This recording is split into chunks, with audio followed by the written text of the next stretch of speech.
Alright guys, it's East meets West with Hussein Kabani and Steven Zalunardo. Good morning guys, I hope you guys are doing awesome. We got some awesome topics to talk about today. We're going to be talking about our week in real estate, how we found the market. We're also going to talk about open houses, if they do work, and what best strategies to do during them if they are useful. And the last one, we're going to just touch a base on a little bit of mindset, and I think that's the biggest topic in today's society, and ultimately to make the next step in anything you're doing to make it a successful step in anything you're doing. So awesome, let's flip this hourglass and get going. Yeah. So how was your week, buddy? Week has been awesome. Yeah, it's been really good. It's you look rejuvenated. Yeah, man. Yeah. You know what? Like, I went through a little bit of a period where things weren't kind of happening. Like, I don't know. I'm at a point where I'm bored. When we do like 2 or 3 transactions a month, I get bored and it feels stagnant. And so it's like when I have a lot of things going on, I feel like very energized. And it gives me that extra drive to get up. So like today, like I said, like I was up at 4:30 in the morning, loading a listing. Look at you, eh? Yeah, man. Yeah. So like, but yeah, the week has been really good. We had a listing out in Pickering in a new subdivision. We listed it kind of high, but you know, we'll touch on it with the open house too, because it's a good story for the open house. But it ended up selling, so which is great. We put another property on the market. It was detached, double car garage home. Priced it right. The presentation is good on it. You know, it sold conditionally already within a few days. Yeah. Before we even hit the open house, it was like sold conditionally. And then we just had a new one, like I said, I loaded it up this morning. So so we got those going on. Buddy, it's awesome. Yeah, and then we got a couple of buyers here and there on the go. So it's great. That's awesome, buddy. How's your week, man? Good week. It's okay. Like we're picking back up. We had like I said, amazing first 6-7 months of the year. Slowed down a little bit in the summer. Now we're starting to pick up. I think as I pick up mentally, business picking up. That's too. what it is. Yeah. It did okay. We did 3 transactions last month. We had one.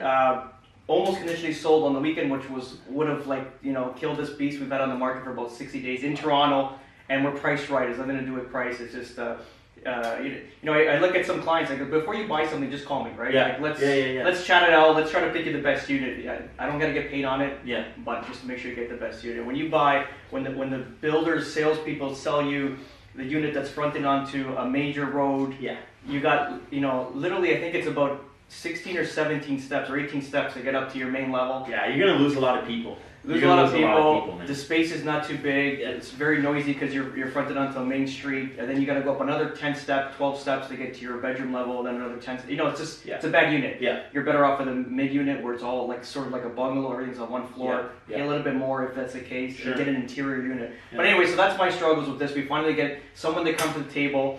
We are far off. I don't blame my client for not taking the offer. I got to be honest. Like. We're listed at 489. We got an offer in at 460. They were stuck. And I think my client will take something in the 470s, which is reasonable on his end, which I appreciate. But I mean, ultimately, after 35 showings, this is the only real deal. Like I kind of told him, I said this won't make it up on the purchase, right? Yeah. Especially you're going to be buying in the 905 area, and it was taking a bigger hit than say the 416. So that's that. We put up a listing in Bradford. Again, like anything with a 905, even 705 right now is just dead right now. Like I checked in with the office. We're going from 60 showings a day. We're down to about, I think it's 40 or 35 showings a day, or even less. I think it's almost cut 50% in half. Wow. So it's just that the last 7 to 10 days, it kind of felt like no showings on anything, because I still got about 5 listings out there right now in the market, but it's so it's kind of interesting. Like I mean, and it kind of goes with the concept of this East meets West. Yeah. Because like over there, so our 905 over there, like I said, like if it's been priced right and whatever else, it's moving. So it's kind of an interesting dynamic. It's interesting because I looked here, just Woodbridge and Kleinburg, which is a small area. You got to think it's 407 to Huntington, to 400 to or 400 to Huntington, 407 to King Vaughan. Small quadrant, right? Yeah. Maybe I don't know, it's a 15-kilometer radius, maybe give or take. We got 406 listings right now, right? That's a lot. It's 406 listings for that kind of area. That's what I'm saying. Town 70s and detached is 406. We got about 100 selling per month. Which is pretty good. It's like 25% turnover, but still, that's like 4 to 5 months of inventory right now. Yeah. And you're looking at even like the detaches. They've we had that May is obviously our best month of this year, right? And then we went from this big influx. We got into May where it was like we're going into bidding wars almost. And, there was a lot of activity. And we started tailoring off, and now it's sort of flat the 905. But again, Toronto, like I listed that property in near Browns Line and Evans area, like Mimico area. literally bidding war, like incredible, right? Yeah. And that's a $1.3 million property, wow. so bidding war. So it's kind of thing. I think it's all about patience and pricing. I think we mentioned. Yeah. But no, it's good. It's been a decent week. I think we're getting back on track.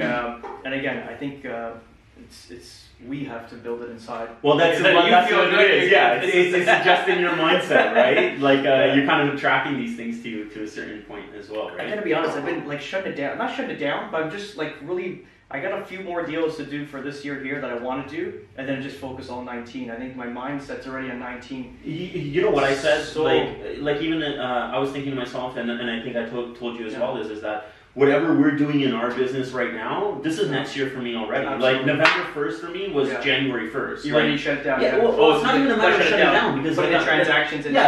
Well, because the thing is, they're naturally going to happen that way now, right? So the thing is that all okay, so we've got a firm deal already, and we have a conditional deal. They're both into next year. The house that we've listed right now today is going into next year. So the revenue for us is already going. You're pushing it to Jan. Yeah, it's already going there naturally. Yeah. Okay. Yeah. So for me, November 1st was January 1st. Oh, fair enough. Yeah.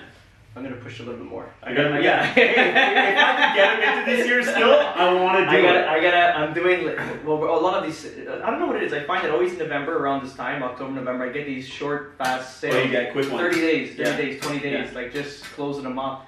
I gotta lip at the chairman again this year. So it's like I actually had my numbers ran the other day. I just wanted to make sure that we're on track and making it. I'm like right there, right? Like 5K off. But, oh, you're there, buddy. Yeah, but still, that's everything has to close. I'll transfer you 5K. Yeah, you're gonna be 5K. You'll be fine. We're full. Yeah, that's right.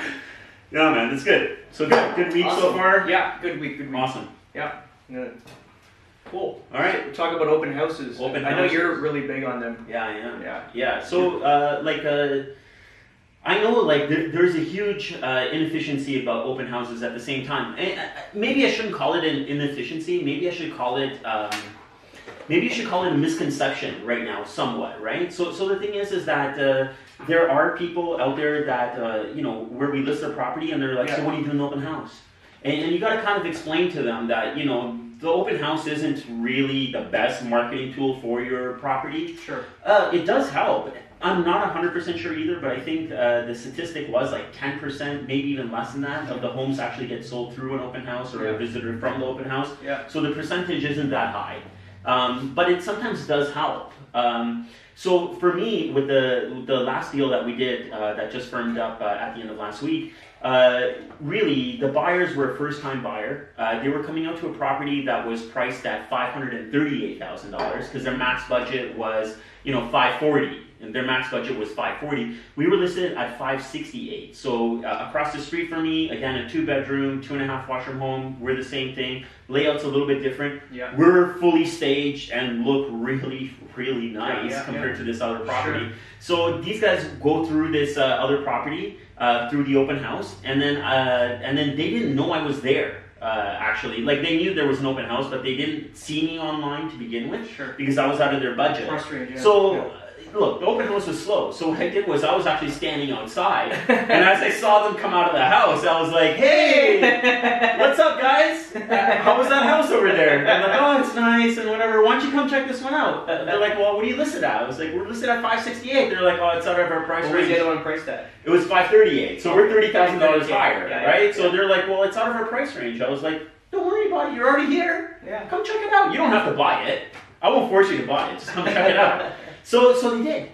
And next thing I know, they're on their phone with their agent. They're calling their agent. They're calling their agent. They're asking the agent to come down. Yeah. And then they go back to the other house. And then the whole family comes back to my house, my listing. Everyone is in that house, man. 12 people. And we're talking 1,275 square feet over 3 floors. There's 12 people from this family in that house. It's a good test. Great. Just send a picture to the builder, see? Yeah. Accommodate. Yeah, that's right. So what ended up happening was that since their agent showed up, I didn't want to be pushy with contact info and everything else like that. Yeah. And then what ended up happening was I got busy with other people, but someone showed up. I got an offer on my inbox on Wednesday from it. So I really feel like if I wasn't there at that time during that open house, I would have missed it. But what's the real chances? It's slim. But sometimes it does convert. Sometimes it does convert. And I honestly tell my clients, there's a very slim chance of it happening.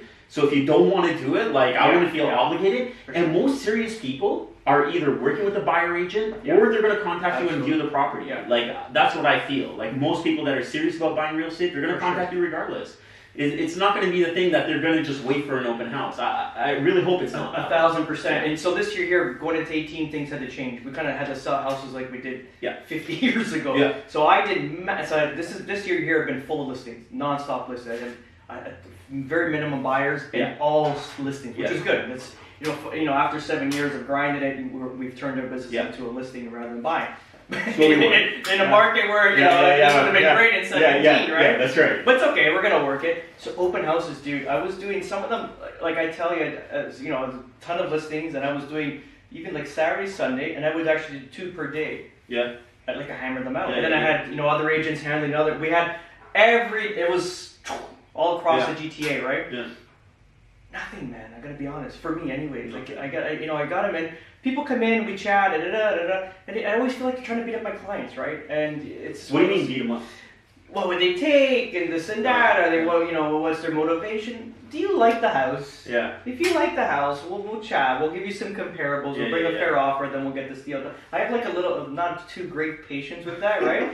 Because you sign a contract with these guys, right? And I take it to heart. Like I'm not. That's it. I'm on your side. When I tell my clients, we're on the same side. We're looking in on this problem or the sale together. Not. We're not. Don't look at us across the table. We're on the same side. So when I signed that contract, they literally they hired a hitman, basically an assassin. Yeah. So I get these guys in the open house and they ask me these random questions that just don't make sense. And I'm like, I guess I'm getting older and like the patience is wearing thin.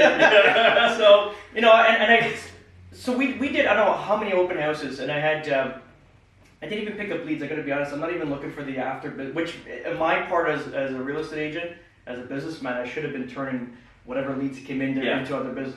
I don't even make them sign it, I gotta be honest. I don't even care. I don't do this. Do you like the house? Do you want to buy it? This is, let's get this thing to paper. And nothing, no business out of it, I gotta be honest. And the only thing, one of the houses was sold during an open house. Okay.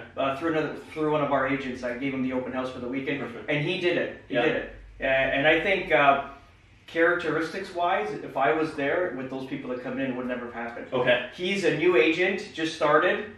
God bless him. He did that sale, then he took their listing. It's a good roll-up for him. But when you're just new in the business, it's that you have that. Extra drive. It's the only lead, right? You're gonna It's the only person you have. You're gonna put it in the oven. You're gonna keep put in the little. You're gonna work on it. Anyway, get it done, right? And that was a house that was listed before. 2 other agents didn't sell. It was expired. We took the listing. Took the listing took an expired listing. Got it on the market. Amazing. Priced it, similar to what they had it prior. And then we ended up selling it. Yeah. So that was good. It was a good little. Transition. So I mean, it works. Open houses works to a certain point, but you're really not going to get a ton out of it. There's a small chance you're going to catch somebody. Really, we end up with neighbors. Yeah, we end up with neighbors and just curious people. And the most other common thing I find is that we end up with people that they're looking at a house that's just not in their price point. Makes sense. Yeah, like we were open housing a house that was $850, and I'm like, so yeah, great. What's your budget? They're like, $650. $650. I'm like,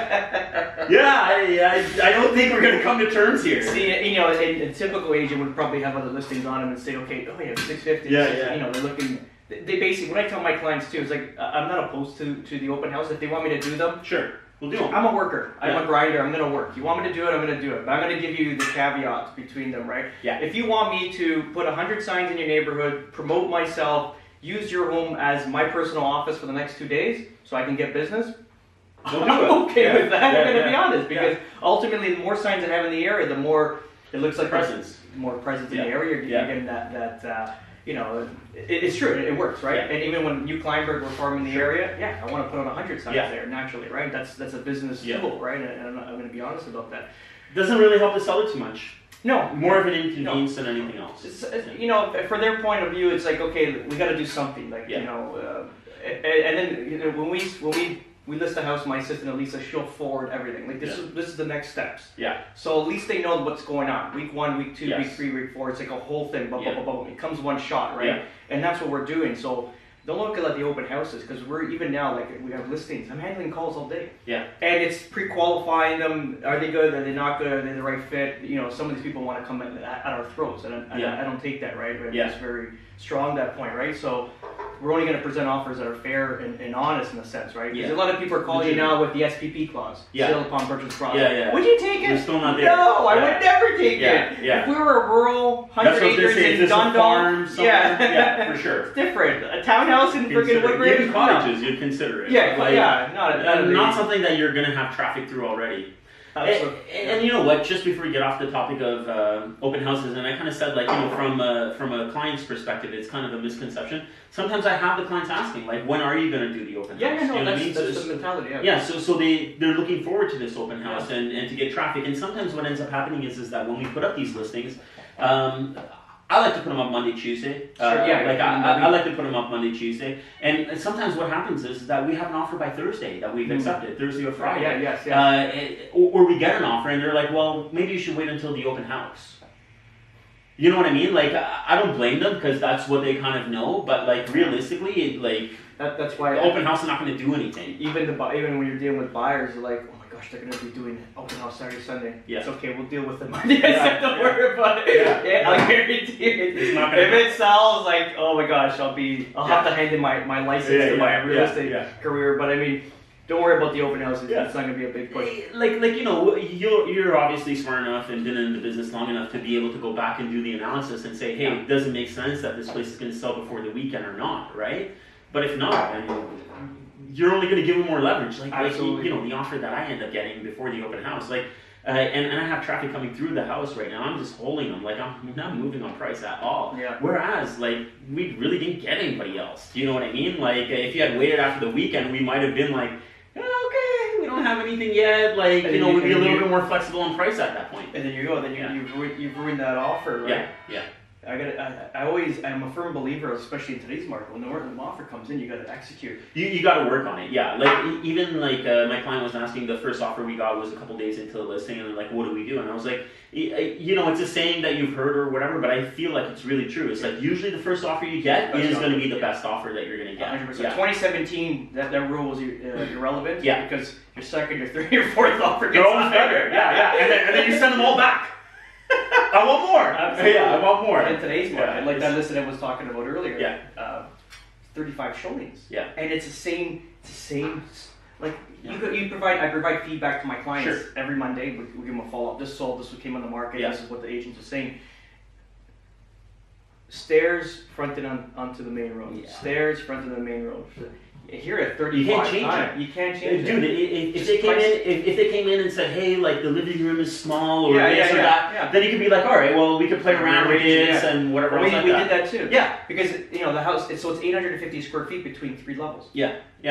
How much? 850 square feet? Wow, that's tiny, man. Yeah, dude, right? So but it's over 3 floors. Yeah. That's like the size of this room stacked in 3, man. So basically, you get your kitchen in your family room and a bathroom, right? To a powder. Then you go up, you got a den, a bedroom, and a 3-piece bath, right? And then you go up, there's like a little landing where your mechanical rooms, and then you got your roof terrace. Yeah. But it's a cool unit for the city. I think, you know what? Like, people are used to condos. Sure. Yeah. At least you're splitting up it's your a little bit space. different, and you have your rooms on a separate floor, so if you're entertaining, it's a little bit someone better. can crash out and stuff like that. And plus, you got a den, and it's the size of an actual bedroom. You can convert it to a bed. I think it's a really good unit. It's just you're fronting up to Wilson, and you got.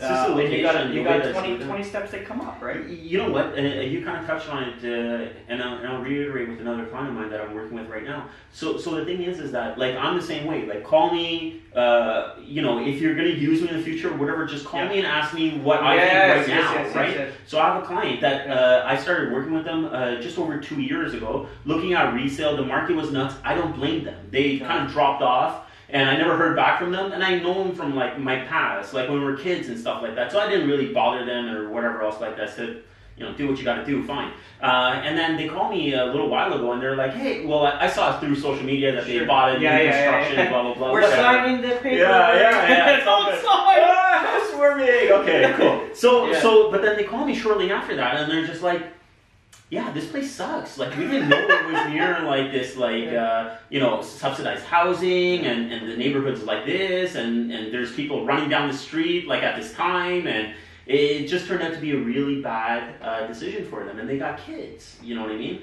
So why wouldn't they feel that they can call you? Like even my clients sometimes they make these rash decisions. Because I think it's they feel like if they're gonna reach out to you, then they may feel obligated, or they're gonna have to compensate you in some kind of manner or whatever else like that. Or they feel bad for wasting your time because you're not getting paid. Exactly. But see, like I think you and I are both on the same page. Whereas like I don't care.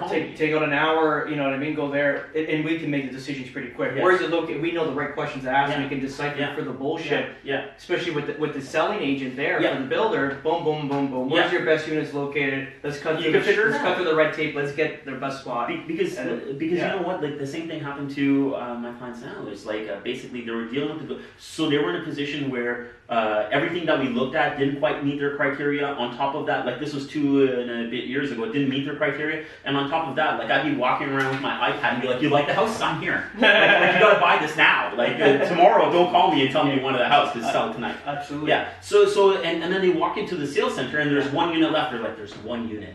You're gonna buy it? There's 1 unit. We could, if you leave us a $5,000 deposit, we could put a little sticker on it and hold it for you." Then you got that pressure. Then you don't have time to think, and you're just like, "Boom, okay, I gotta buy it." Yeah, pressure tactics. Yeah. So you know, I don't know, man. I don't feel right about rushing into buying real estate, especially if I don't fully understand it. Like the last 2 houses I bought, I haven't rushed into them. I've done my research. I knew exactly what they were, but the decision came very quickly. Yes. Yeah. But you had the education prior to your due diligence. Yeah. The house I live in right now, I didn't know the builder. I didn't know anything really about it. All I know is that they had like a couple of lots left. I literally left my house with my checkbook and I left, and I'm like, I'm buying this place. Like I don't care what happens. One of these lots, I'm buying them. Yeah. But like you kind of already knew what was going on. Yeah. It's even now with buyers. I find now, and I think they might think that I'm very difficult. I think I was telling you about this, but I mean.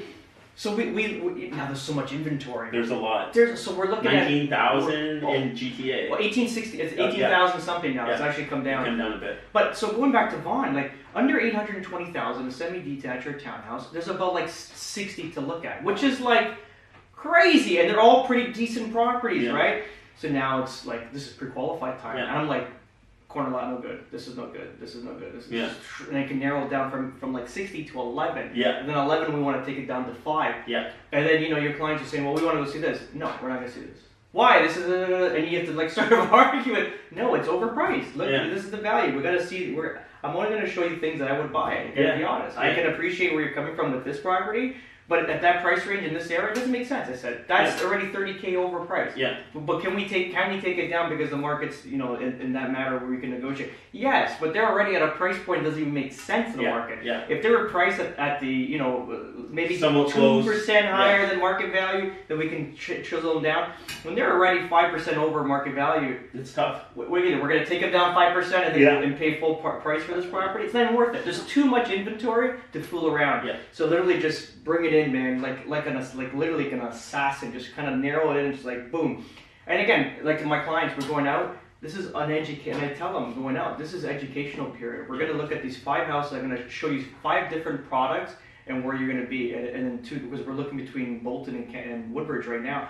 These are the 5 products here, and these are the 5 here in Vaughan. Like now, where you want to be. Yeah. So then it's all educational. We're not buying anything in the next two visits. Yeah. We're going to educate you, get you up to par, show you value, and then when that gem pops up, when you walk into the house and you have that feeling, you're going to know. You're going to be like, boom, let's put this offer together, get it done. And I think it's cutting through all the bullshit to make the right decision. But the educational component is absolutely right. Yeah, so whenever I start working with a buyer, it's the same thing. Like, I tell them, like, we're really not going to go buy something unless it really resonates with you right away. Then that's a different story. But right now, we're going to go check out this, and see. So you understand what you can get for this price point here, this price point here, and then you can make the right decision. Same thing, same way that you're doing it. We're in class. Yeah. And I'm the teacher, and I'm going to show you the path to righteousness. And you know what I tell my clients too? A lot of the clients that are buying townhomes and semis and maybe even a single car detached home, I tell them up front, like, look, I want to make sure I give you the right advice and even push it to a certain degree. Sure. Because I'm going to be around in 5 years, 3 to 5 years when you want to sell the property, and I don't want to have this problem in 3 to 5 years, and you're like, well, why did we pay so much for by it? Far. Yeah, by far. No, 100%. Yeah, I think that we've come to a point in our career where it's not about today's business, it's about tomorrow's. Yeah, and I tell all my clients that straight up. You know what I mean? It's just like, I'm not here to do this one transaction for you. Like, this is going to be a long-term relationship, right? I was talking to a lawyer yesterday, and he's dealing with sellers. They don't want to sue their realtor. It's got nothing to do with us, our office. It's actually the city, way far away from us. Yeah. But so the listing agent tells the sellers, Mr. Seller, we can get you X for your house. No problem, no brainer. That salesman, car salesman talk, and we shouldn't even say car salesman. Just that the high pressure tactics bullshit talk. We're gonna get you X. Don't worry, buy the house. You're gonna get it. So they buy the house. Yeah. And now, today, because the house they couldn't sell, they're at an X price where the realtor said, where it made sense to them to buy this one because if they sold here, they had enough money to cover the next property. Then let's say it's $850, then it's $825, now it's $799. Now they've closed on both properties. Then the realtor's, don't worry, bridge, it's going to cost you only $1,000. It's not bullshit. It's $150 or $200 a day, depending on the size of the mortgage, right? So now it's going to cost him about $6K to carry this bridge, and he still has the other property. Wow, and it's not sold. Not sold. So now the seller wants to sue the realtor, and now the lawyer says, you signed everything. Yeah. Like, why? How did you choose this agent? Yeah. And I think people don't understand that. Like I told you that those clients I had to literally just drop because they didn't understand it. Those people need to take a beating, deal with someone that's really because they dealt dealing with someone like yourself or myself. It's everything's up front. We're not gonna put you into harm's way. They need to take a beating first, and then understand what they have. It's like when you're dating, you're like, you had this great girl, and she was the best, and she did everything for you, sweetheart, but she brushed her teeth left and right, and you dumped her because you're an idiot, right? So I'm just making some extreme example.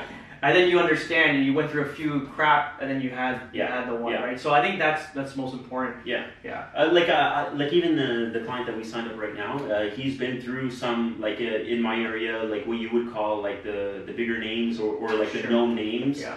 Some guy I know. Yeah, huh? Some guy I know. You know some of these people, so they've dealt with them. Is it my friend there? Huh? That guy. Yeah. One time. Yeah. But this client of mine now. Has actually moved around to a couple of different I think you told me this one. Yeah, so they moved around. Guy buying land? Is the guy buying land or something?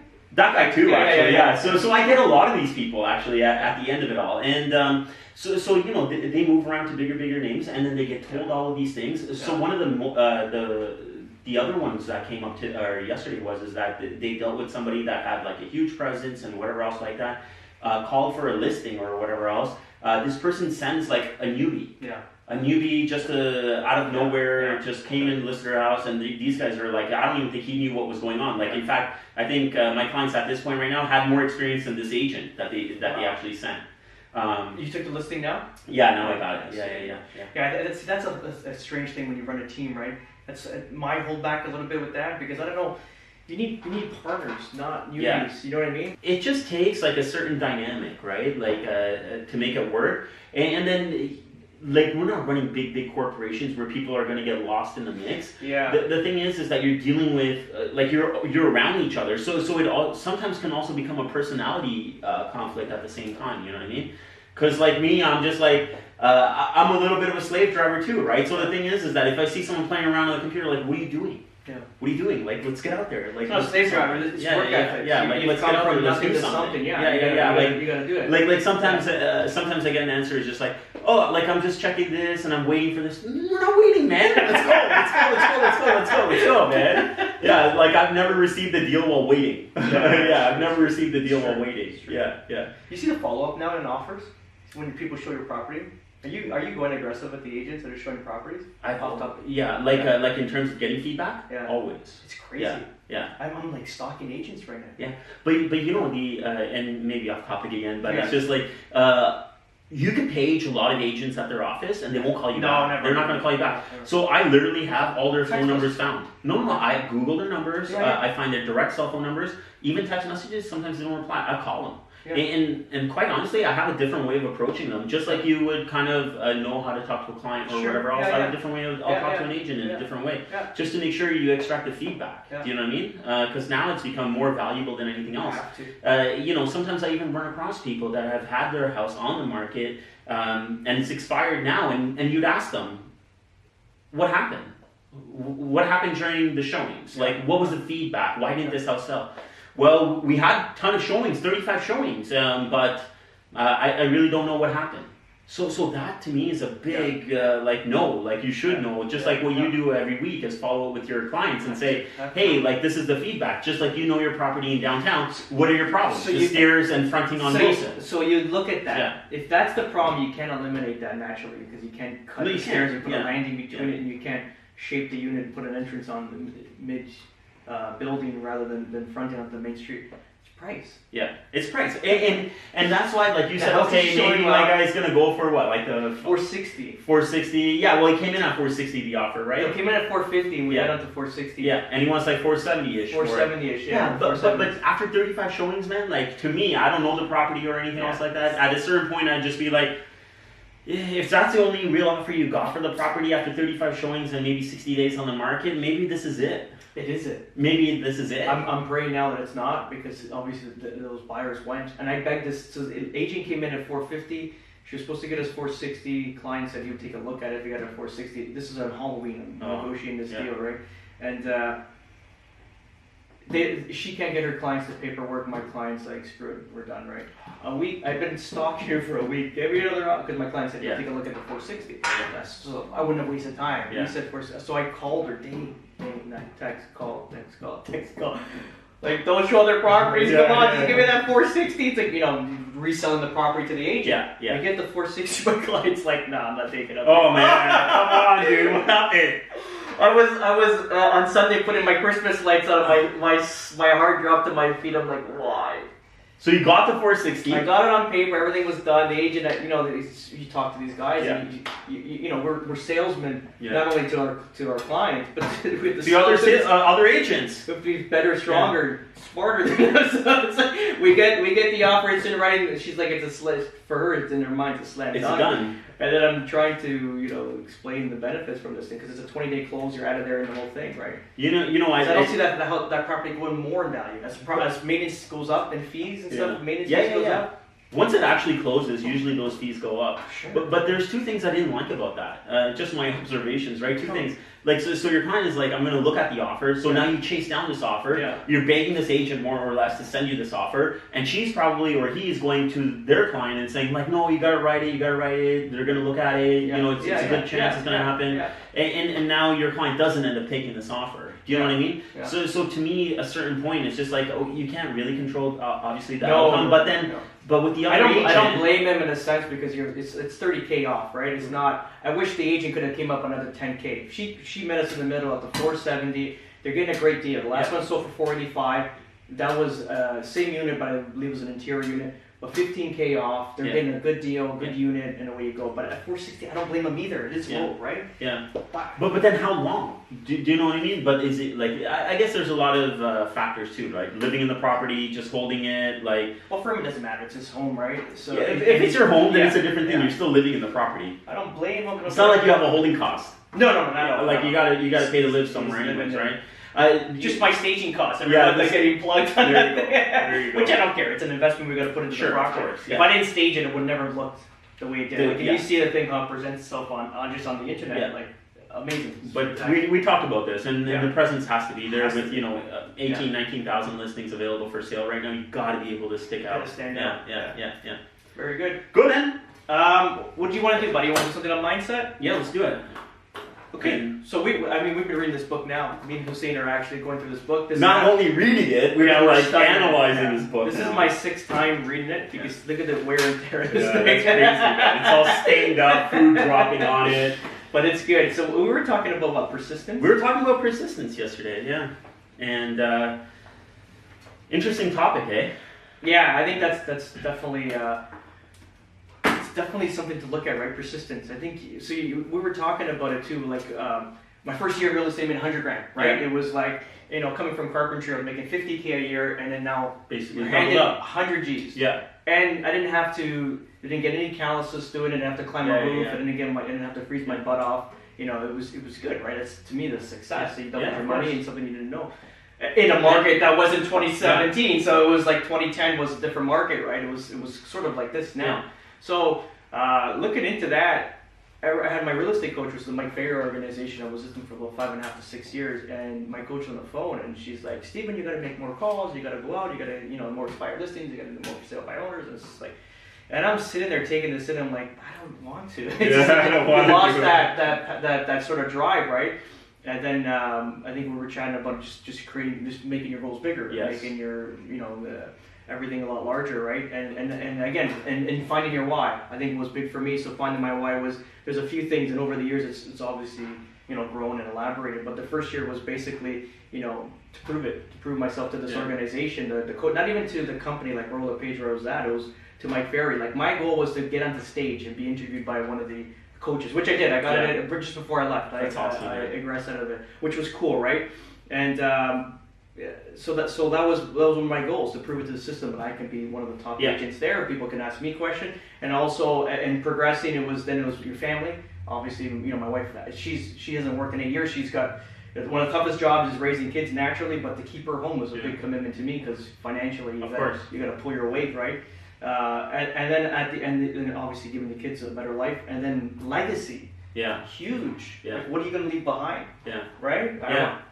What am I going to be, like top Remax agent? That's my legacy. I think it's a little poor, I got to be honest. Yeah, I don't know. Like, I thought originally that was a good goal. Originally I thought that was a good goal, but I don't know. It's like a donkey with a carrot. We have to create these carrots to chase them until there's that point where that breaking point, we're like, okay, we need a new carrot. Yeah. A new bigger carrot. You know what, man? I think you're 100% right. So like, even me, like being honest and personal, I actually lost focus. Like, so wherever I am right now in my life, I never ever thought I would actually make it here, and I share this openly with everybody. But that's why we get along. Yeah. And you know what? Like, I never ever thought I'd be here.